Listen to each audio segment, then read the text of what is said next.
chase newsroom na chieta nyansiongo actually to be specific yege tu ogia Tinderet kerona ikagari and I observed rende na batu abwate low turnout but abantu mbagete chikura kuchi mapema although what I was surprised na nyakorora enchera furugu chikwani kiwase obochori anena mono ase just within Gusii arona HSC I saw moro muntu ga communicate no moro ya matimo and to myself I asked myself what is this kwa sababu violence kurutana magina kurutana matimo asomo Gusii. I think that shouldn't be something that we should be talking about but then all in all it was a fight. When you look at abo MCA we chiwodi chisato chia kerenyo nyama ya nabayo nyansiongo chia gaigo sorogo ngurwa Gusii was all that igo ya rengesegi yogotema ko send a message that maybe anda mo olio tagete ko chikubuli bora said the former CS almost Dr. Fred Matiang'i na are strong na ada na wate footsoldiers why abwe wetera soko bachora ero kinga bado mu Gusii na areamu.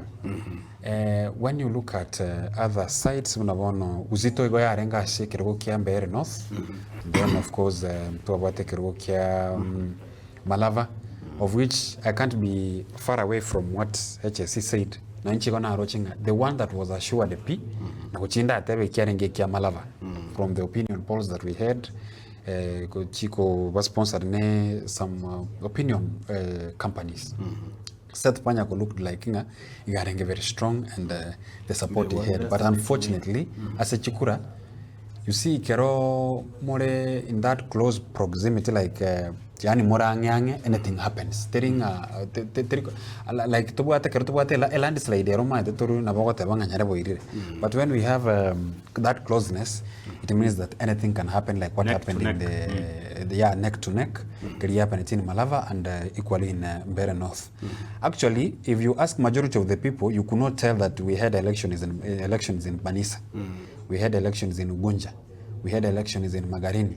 Uzito igo ya renge in Nyamira, the Mbeere North, and of course the Malava because of some reasons. And of course, Kerogokia Kasipol, whereby from more indications, Incharona Roche, ODM being ODM, never ended the absence of Yomogaka Raila Odinga, but still, you could tell that it was strong. That's why, on my side, I felt like it was good for Philip Aroko to give a stiff competition, unlike Rimoko and Dese, already Mama I think Omuntu na bakubwa directly, but he gave us competition. But the only observation I made, and I'm being vindicated, again, before election I've been speaking about that Wesakorgereli, Omo governor we county Homa Bay, Omo deputy, they don't read from the same script. And Okoto Bado, Magwangano Barenge Maga ya Philip Aroko, we want to support Yabo, Yarokan Tekumobeka at that position, maybe you could have won. But these by-elections were sending a message that especially the Mount Kenya, maybe the united opposition need to do more. But again, if I try to figure out, maybe Mbak lose hope kwa sababu igo yarenge neck to neck, they have some hopes in some numbers. And like it is a landslide and equally to the western part of it.